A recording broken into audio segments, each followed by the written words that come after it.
محمدا عبده ورسوله أرسل إلى الناس كافة بشيرا ونذيرا وداعيا إلى الله بإذنه وسراجا منيرا.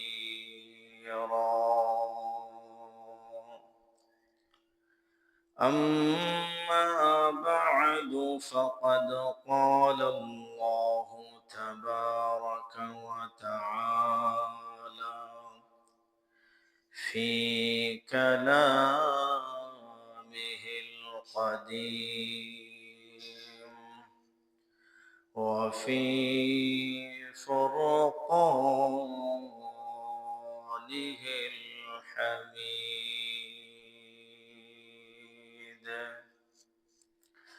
أعوذ بالله من الشيطان الرجيم. بسم الله الرحمن الرحيم.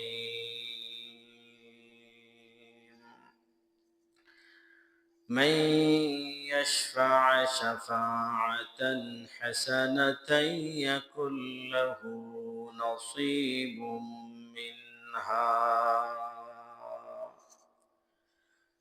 ومن يشفع شفاعة سيئة يكن له كفل منها وكان الله على كل شيء مقيتا.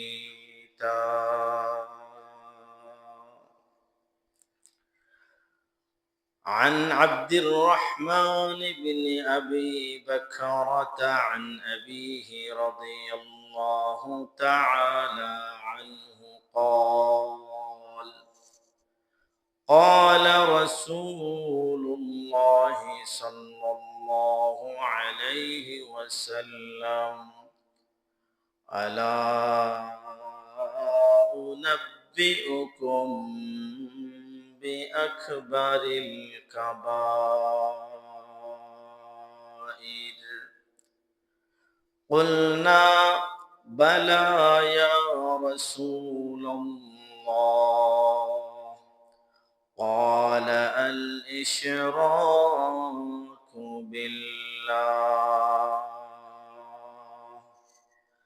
وعقوق الوالدين.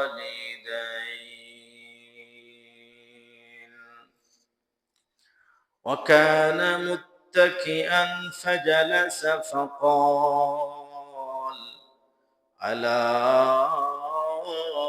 وقول الزور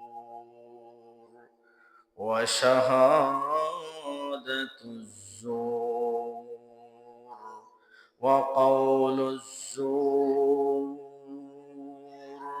وشهادة الزور.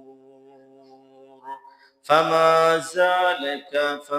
زال يقولها حتى قلت لا يسكت. رواه البخاري. وقال الله عز وجل في شان حبيبه مخبرا وآمرا: إن الله وملائكته يصلون على النبي يا أيها الذين آمنوا صلوا عليه وسلموا تسليما. صلى الله على سيدنا ومولانا محمد وعلى آله وصحبه وسلم. صلى الله على سيدنا ومولانا محمد وعلى آله وصحبه وسلم. لا إله إلا الله محمد رسول الله. لا إله إلا الله محمد رسول الله. أستغفر الله إن الله غفور رحيم. أستغفر الله ربي من كل ذنب وأتوب إليه. ولا حول ولا قوة إلا بالله العلي العظيم. سبحانك لا علم لنا إلا ما علمتنا إنك أنت العليم الحكيم.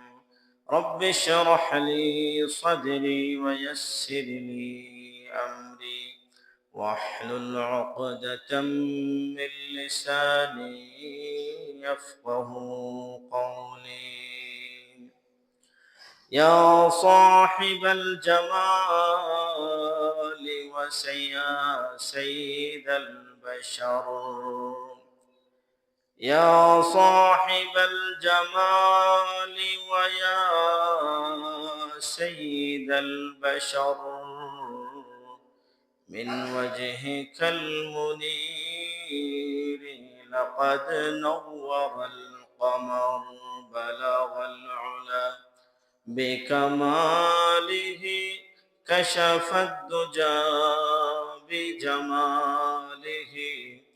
حسنت جميع خصاله.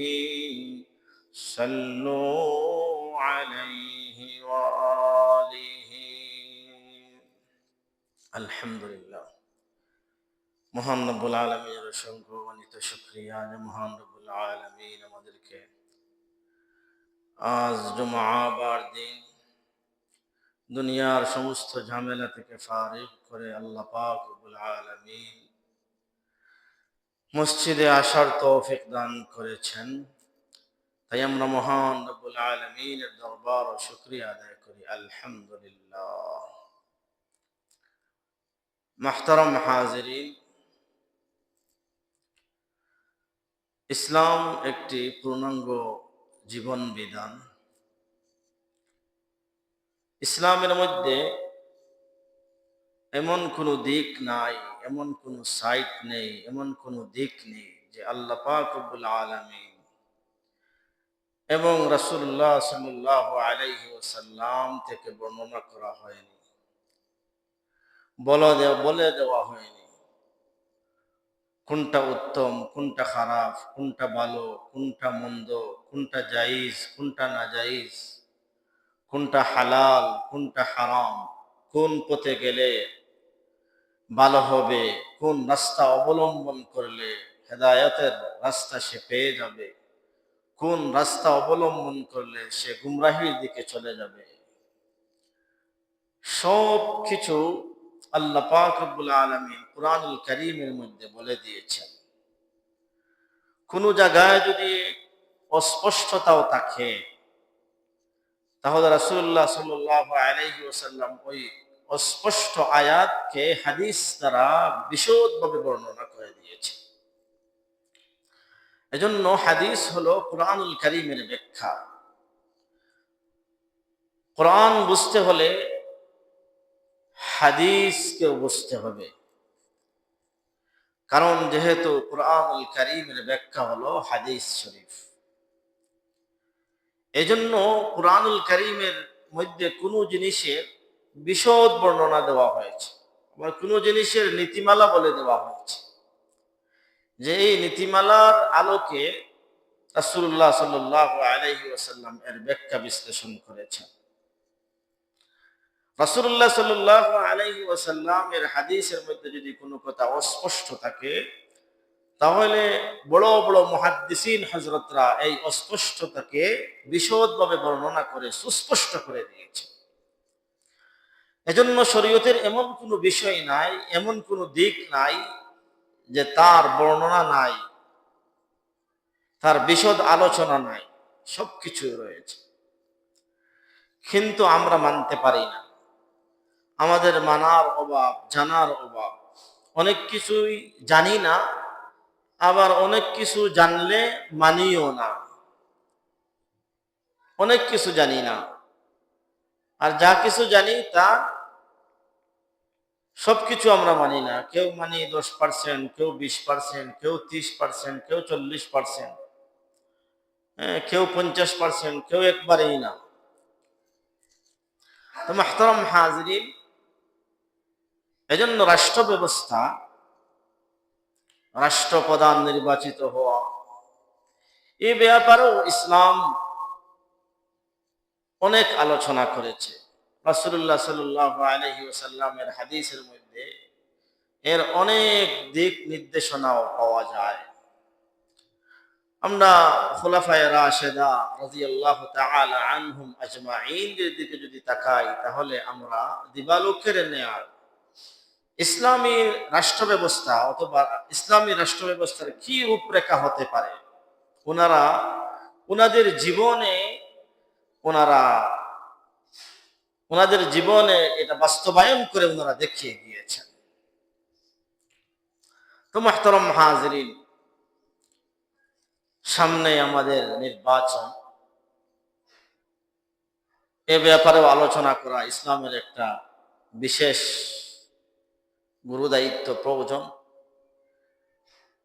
নির্বাচন নিয়ে, রাষ্ট্র ব্যবস্থা নিয়ে, রাষ্ট্রপ্রধান নির্বাচন নিয়ে ইসলাম কি থিওরিটি দিয়েছে, কি পথ বাতলে দিয়েছে, এটা অবশ্যই মুসলমানদেরকে জানতে হবে।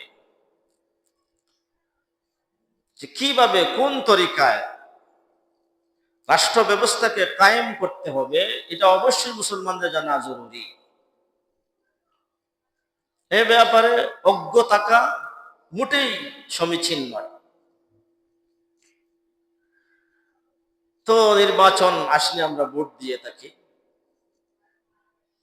আমরা আমাদের পছন্দের প্রার্থীকে আমরা ভোট দেই। যে যে দল পছন্দ করি, যে যে প্রার্থীকে পছন্দ করি, তাকেই আমরা ভোট দিই। নির্বাচন, ভোট ইত্যাদি সম্পর্কে শরীয়তের নির্দেশনা আছে, যেটা আমি আগেই বলেছি, এটা জানা অত্যন্ত জরুরি একটা বিষয়। আবেগ বা সাময়িক লাভের বশবর্তী হয়ে ভোট না দেওয়া। আমার কথাগুলো খুব খেয়াল করে শুনবেন। যদি খেয়াল করে শোনেন, তাহলে এ নিয়ে অন্তরের মধ্যে কোনো ওয়াসওয়াসা সৃষ্টি হবে না, কোনো দ্বিধাদ্বন্দ্বের সৃষ্টি হবে না। তো আবেগ বা সাময়িক লাভ দেখে, সাময়িক লাভের বশবর্তী হয়ে ভোট প্রয়োগ না করা, ভোট না দেওয়া।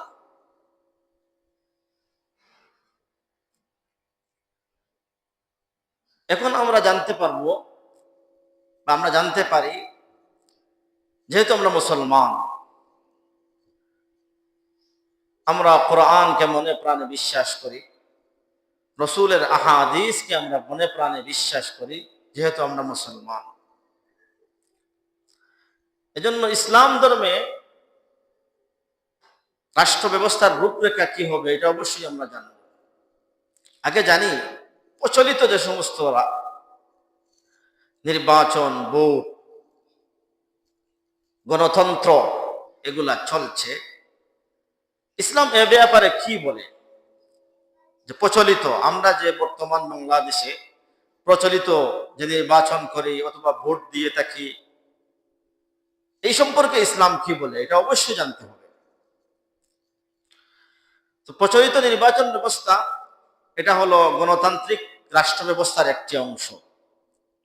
গণতান্ত্রিক রাষ্ট্র ব্যবস্থার কি একটি অংশ। এর মাধ্যমে গণতান্ত্রিক রাষ্ট্র ব্যবস্থায় সরকারের সদস্য নির্বাচিত হন।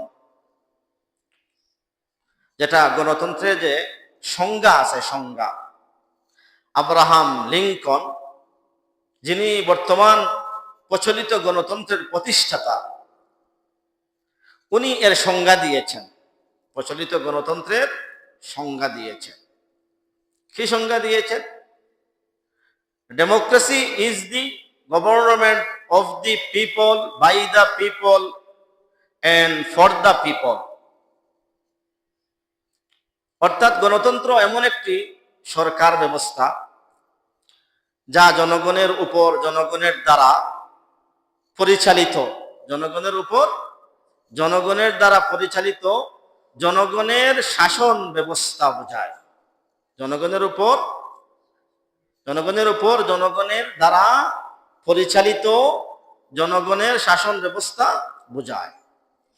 এটা হলো বর্তমান গণতন্ত্রের প্রতিষ্ঠাতা আব্রাহাম লিঙ্কনের গণতন্ত্রের সংজ্ঞা। এখানে তিনটা বিষয়, এই সংজ্ঞার মধ্যে তিনটা বিষয় আছে। কয়টা বিষয়? এই সংজ্ঞার মধ্যে তিনটা বিষয় আছে। একটা হলো জনগণের সরকার, দুই নম্বর হলো জনগণের মাধ্যমে নির্বাচিত সরকার। জনগণের সরকার, জনগণের মাধ্যমে নির্বাচিত সরকার, জনগণের জন্য নিবেদিত সরকার। এই তিনটা পয়েন্ট আছে এখানে, এই তার আব্রাহাম লিঙ্কনের এই সংজ্ঞার মধ্যে। তো মুহতারাম হাজিরিন, জনগণের সরকার বলতে কি বোঝায়? যে এই সংজ্ঞার মধ্যে যে তিনটা পয়েন্ট আছে, জনগণের সরকার, জনগণের মাধ্যমে নির্বাচিত, জনগণের জন্য নিবেদিত। জনগণের সরকার বলতে কি বোঝানো হয়? জনগণের সরকার দ্বারা বোঝানো হয় জনগণ যা চাইবে সরকার তাই করবে। জনগণ যা চাইবে, কথাগুলো খুব খেয়াল করে বুঝবেন, জনগণ যা চাইবে সরকার তাই করবে। অর্থাৎ জনগণ যা চাইবে সরকার, সরকার তাই করবে এরকম নয়, বরং করতে বাধ্য। কারণ যেহেতু জনগণের ভোটে নির্বাচিত সরকার, এজন্য সরকার, জনগণ যা চাইবে সরকার তা করতে বাধ্য। এটা কোনো ইসলামিক থিওরি বলতেছি না, বর্তমান গণতন্ত্রের থিওরি বলতেছি। ইসলামিক থিওরির কথা পরে আলোচনা করব, কিন্তু দুইটা ব্যবধান রাখতে হবে। বর্তমান গণতন্ত্রের থিওরির কথা আলোচনা করতেছি। জনগণ যা চাইবে সরকার তা করতে বাধ্য, করতেই হবে। এমনকি এর ব্যাখ্যায় বলা হয়েছে, জনগণ যদি চায় কোনো জিনিসকে হালাল বৈধ করতে, সরকার তা বৈধ করতে বাধ্য। জনগণ যদি চায় কোনো বস্তুকে অবৈধ করতে, সরকার তা অবৈধ করতে বাধ্য। এক কথায় সর্বময় ক্ষমতার উৎস জনগণ। কি বলেছি? প্রচলিত গণতন্ত্রের থিওরি হলো কি? দ্বারা হলো সর্বময় ক্ষমতার মালিক হলো কি? জনগণ। সকল ক্ষমতার উৎস জনগণ, সকল ক্ষমতার উৎস। আচ্ছা, আমরা এই কথাগুলোর উপরে একটু আলোচনা করি যে আসলে কি, যেভাবে দেওয়া হয়েছে সংজ্ঞার যে ব্যাখ্যা আমি আলোচনা করলাম, এটা কিন্তু আমি আমার পকেট থেকে বলতেছি না, আপনাদেরকে আমি উদ্ধৃতি দিয়ে বা তথ্য দিচ্ছি। সৈয়দ মকসুদ আলী কর্তৃক রচিত রাষ্ট্রবিজ্ঞান, পৃষ্ঠা নম্বর 285, পারলে আপনারা ওখানে দেখিয়ে, উনি ব্যাখ্যা করেছেন। তো এই যে বললাম যে জনগণ সমস্ত ক্ষমতার উৎস, জনগণ যা চাইবে সরকার তা করতে বাধ্য। আদৌ কি নির্বাচনের পরে, সরকার নির্বাচিত হওয়ার পরে আদৌ কি এরকম হয়? এরকম হয়নি, এরকম হয় না। প্রচলিত গণতন্ত্রের থিওরিটা প্রচলিত গণতন্ত্র বিরোধী। প্রচলিত গণতন্ত্রের থিওরিটা প্রচলিত গণতন্ত্র বিরোধী। আদৌ এরকম হয় না। মানে নির্বাচনের আগ পর্যন্ত প্রত্যেক প্রার্থী জনগণকে খুব মূল্যায়ন করে, ঠিক না?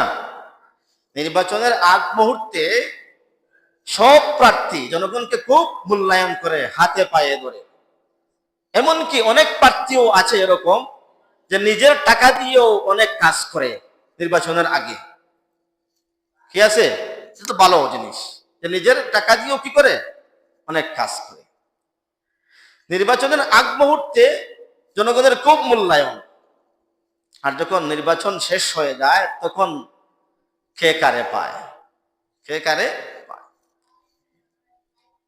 তাহলে আমি যে আগে যে জিনিস বললাম, জনগণ সমস্ত ক্ষমতার উৎস, জনগণ যা চাইবে তা সরকার করতে বাধ্য। নির্বাচনের পরেও কি আদৌ এই থিওরি ঠিক থাকে? ঠিক থাকে না। তাহলে আমরা কি বুঝলাম? প্রচলিত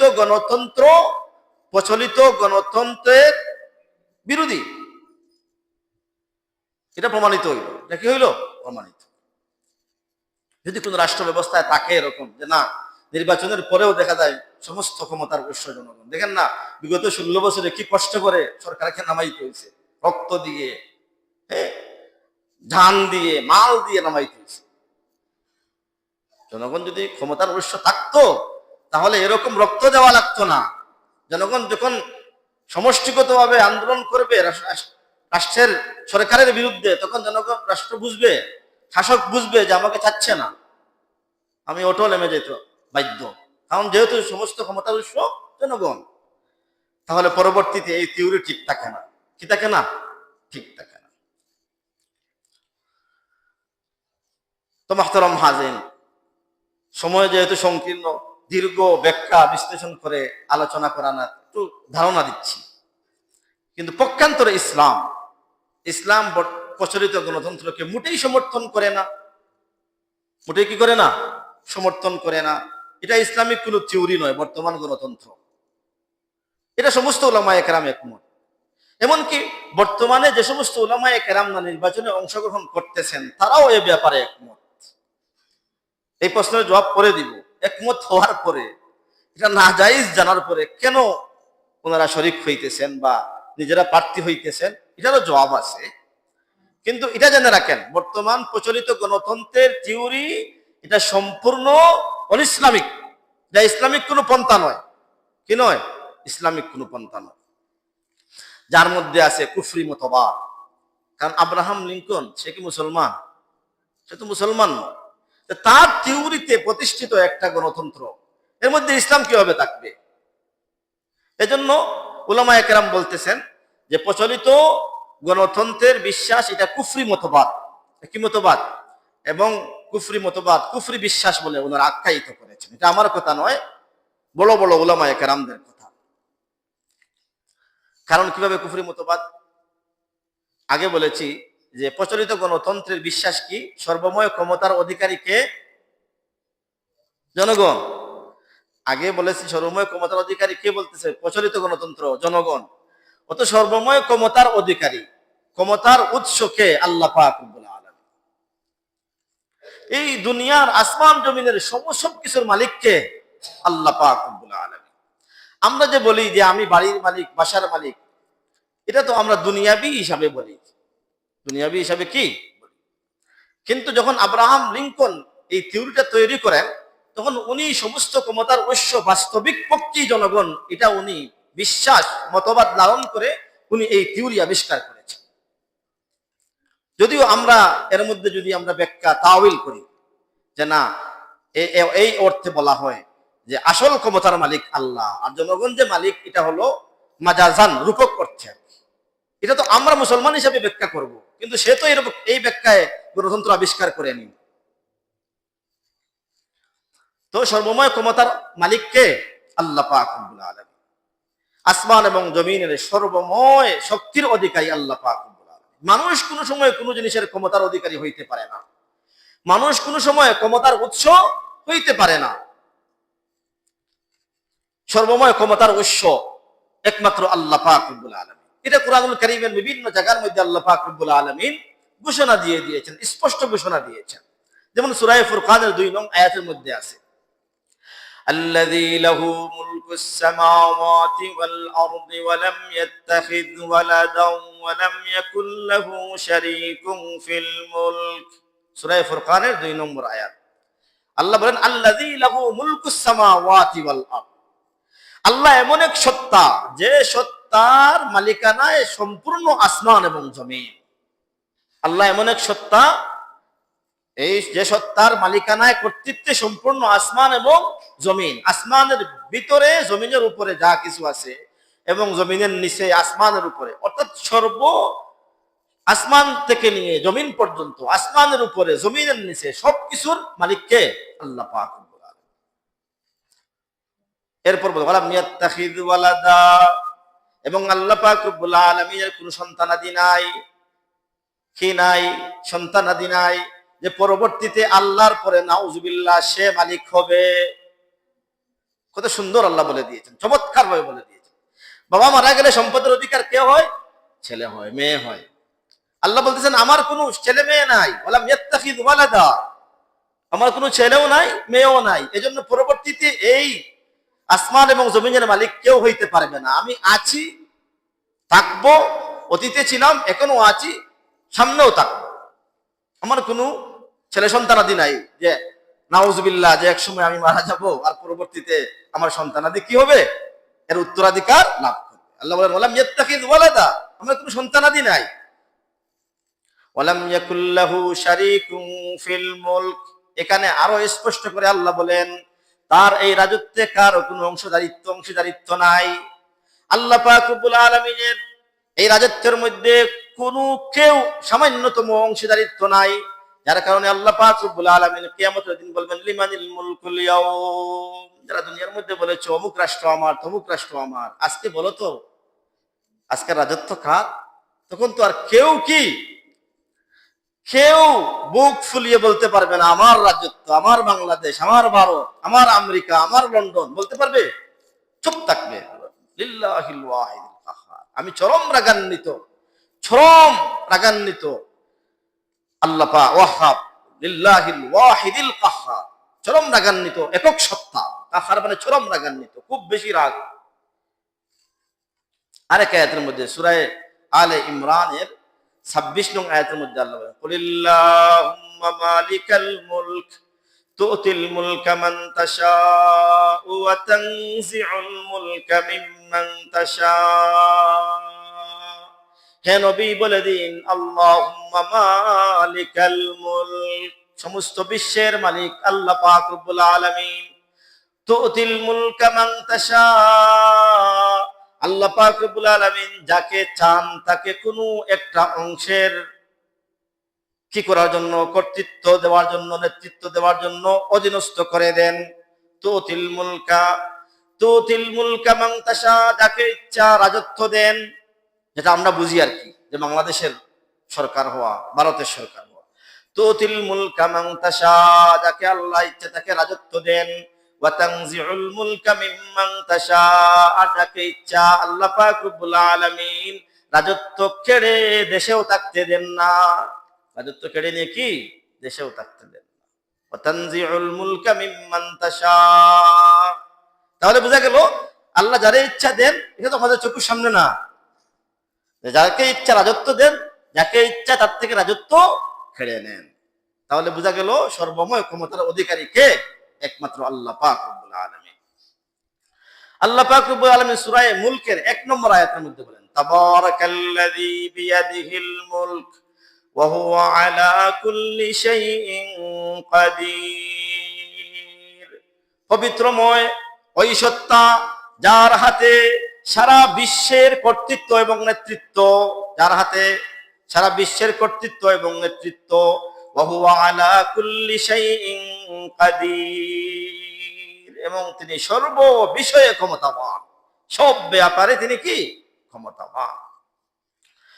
আল্লাহ পাক রব্বুল আলামিন সূরা আরাফের 14 নং আয়াতের মধ্যে 24 নং আয়াতের মধ্যে বলেন আলা লাহুল খালকু ওয়াল আমর, সৃষ্টি যার, হুকুম তার। সৃষ্টি যার, আলা লাহুল খালকু ওয়াল আমর। আগে বলেছিলাম না, প্রচলিত গণতন্ত্রে কি আছে, জনগণ যদি চায় কোনো জিনিসকে বৈধ করার, সরকার তা বৈধ করতে বাধ্য। প্রচলিত গণতন্ত্রের মানে একটা আকীদা, জনগণ যদি চায় কোনো বস্তুকে অবৈধ করতে, সরকার তা অবৈধ করতে বাধ্য। কিন্তু আল্লাহ কি বলেন আলা লাহুল খালকু ওয়াল আমর, সৃষ্টি যার, কর্তৃত্ব তার, সৃষ্টি যার, হুকুম তার। আমরা কার সৃষ্টি? আমাদের খালিককে। তাহলে আমরা যদি আল্লাহর সৃষ্টি হই, তাহলে কর্তৃত্ব কার চলবে? আল্লাহর চলবে। সোজা কথা, স্পষ্ট কথা। আল্লাহ লাহুল খালকু ওয়াল আমর, সৃষ্টি যার, কর্তৃত্ব তার, সৃষ্টি যার, নেতৃত্ব তার। এজন্য যেহেতু আমরা আল্লাহ পাক রব্বুল আলামিনের সৃষ্টি, আল্লাহ আমাদের খালিক, আল্লাহ আমাদের রাজিক, রাজ্জাক, এজন্য কর্তৃত্ব আল্লাহ পাক রব্বুল আলামিনের চলবে। তাহলে এই আয়াত দ্বারা কি বোঝা গেল? বর্তমান যে গণতন্ত্র আছে এর মধ্যে অবশ্যই কুফরি আকীদা আছে। কুফরি আকীদা কি আছে? আলা ইন আনা ইনিল হুকমু ইল্লা লিল্লাহ, ইনিল হুকমু ইল্লা লিল্লাহ। হুকুম, নির্দেশ একমাত্র আল্লাহর জন্য। হুকুম যা করবেন আল্লাহ করবেন, বৈধ যা বানাইবেন আল্লাহ বানাইবেন, অবৈধ যা করবেন আল্লাহ অবৈধ করবেন। বৈধ অবৈধ করার মালিক কোন সময় কোন মানুষ হইতে পারে না। এতে সে সারা বিশ্বের প্রভুত্ব দাবি করুক। ফেরাউন তো বলেছিল আনা রাব্বুকুমুল আলা, কিন্তু তারও তো কর্তৃত্ব ছিল না কোন জিনিসকে বৈধ অবৈধ করা। এজন্য বৈধ অবৈধ করবেন, আদেশ নিষেধ চলবে কার? আল্লাহ পাক রব্বুল আলামিন।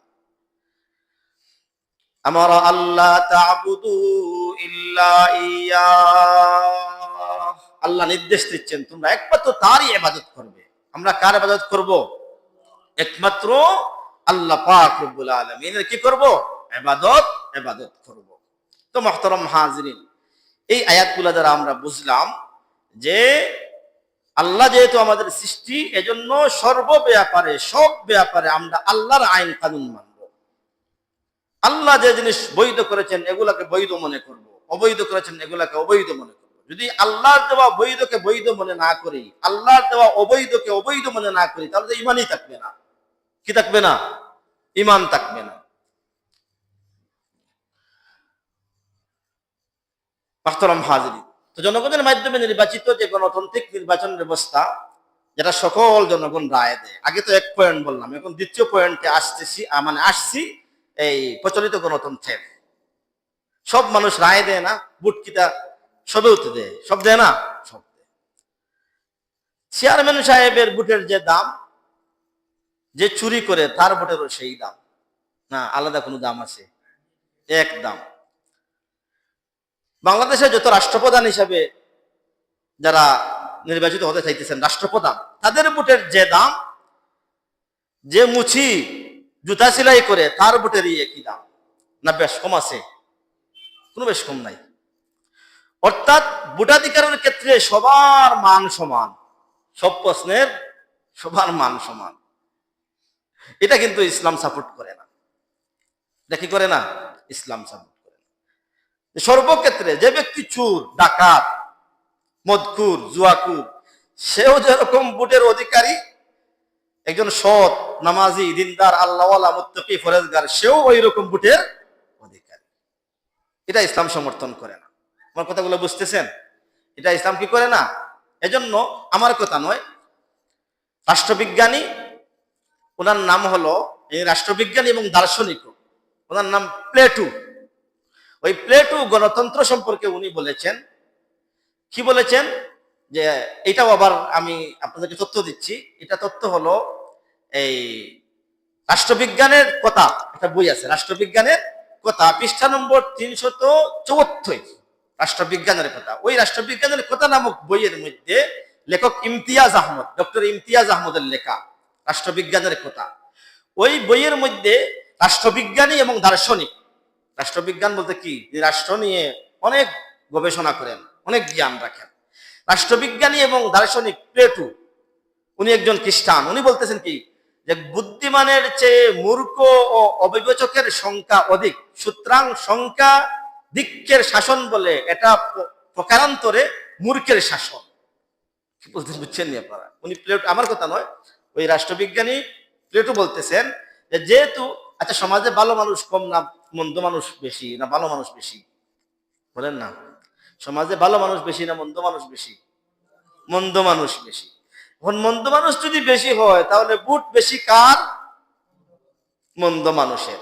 উনি এটাই বলতেছেন, যেহেতু ভোট বেশি মন্দ মানুষের, এজন্য উনি বলতেছেন যে সুতরাং সংখ্যাধিক্যের শাসন বলে এটা প্রকারান্তরে মূর্খের শাসন। এর শাসন মূর্খের শাসন, এটা উনি বলতেছেন, রাষ্ট্রবিজ্ঞানী প্লেটো বলতেছেন। আচ্ছা যাও, এজন্য সবার বুট সমান হবে, সবার প্রয়োগ, একজনকে বুট দেওয়ার প্রয়োগ সমান হবে, এটা ইসলাম সমর্থন করে না। এজন্য এজন্য আমি প্রথমেই বলেছি, আমরা মুসলমান হিসাবে আমাদের অনেক জানার আছে। এজন্য ইসলামী রাষ্ট্র ব্যবস্থা আমরা যদি রাসূলুল্লাহ সাল্লাল্লাহু আলাইহি ওয়াসাল্লাম থেকে আলী রাদিয়াল্লাহু তাআলা আনহু পর্যন্ত আমরা যদি দেখি, তাহলে এইরকম কোনো বিষয় ছিল না। আমরা সামান্য আলোচনা করব যে আল্লাহ রাসূল সাল্লাল্লাহু আলাইহি ওয়াসাল্লাম উনি তো রাসূল, উনি তো কি আল্লাহর পক্ষ থেকে নির্বাচিত একজন ব্যক্তি। এরপরে এই খেলাফতের মসনদে কে সমাসীন হয়েছেন? হযরত আবু বকর সিদ্দিক রাদিয়াল্লাহু তাআলা। এজন্য ইসলামিক থিওরি হলো সবের ভোট নয়, আহলু হাল্লি ওয়াল আকদি। এর বাংলা অর্থ হচ্ছে যে যারা ইসলামের ব্যাপারে প্রাজ্ঞ বিজ্ঞ, কোরআনের ব্যাপারে প্রাজ্ঞ বিজ্ঞ, ইনসাফওয়ালা, সত্য কথা বর্ণেওয়ালা, নামাজি, দিনদার, আল্লাহওয়ালা, এরকম মানুষের কথার দ্বারা, ভোট প্রয়োগের দ্বারা সরকার নির্বাচিত হবে। বাকি এদের কোনো এতেবার নাই। এটা কারণ তো রাষ্ট্রের একটা বিষয় না, রাষ্ট্রের একটা বিষয়। এজন্য আবু বকর সিদ্দিক রাদিয়াল্লাহু তাআলা আনহু কিভাবে রাষ্ট্রপ্রধান হলেন? আল্লাহ রাসূল সাল্লাল্লাহু আলাইহি ওয়াসাল্লাম ইন্তেকাল করেছেন। ওমর ইবনুল খাত্তাব রাদিয়াল্লাহু তাআলা আনহু হুঁশ নেই। উনি বলতেছেন, আল্লাহ রাসূল, কেউ যদি বলে রাসূল ইন্তেকাল করেছেন তাহলে তরবারি দিয়ে তার মাথা আলাদা করে দিব। উনি কিভাবে ইন্তেকাল করবেন? উনি তো রাসূল, মানতেছেন না, রাসূলের মৃত্যু মেনে নিচ্ছেন না। ওমর রাদিয়াল্লাহু তাআলা তরবারি নিয়ে গুর করে ঘুরতেছেন, যে বলবে রাসূল ইন্তেকাল করেছেন তার গর্দান উড়িয়ে দিবে, মেনে নিচ্ছেন না। আবু বকর সিদ্দিক রাদিয়াল্লাহু তাআলা আনহু বাইরে কোথায় ছিলেন, আসলেন, আসার পরে দেখলেন ওমর লম্বা একটা তরবারি নিয়ে ঘুরতেছেন আর বলতেছেন, যে ব্যক্তি বলবে মুহাম্মদ ইন্তেকাল করেছেন তার মাথা আলাদা করে দিব।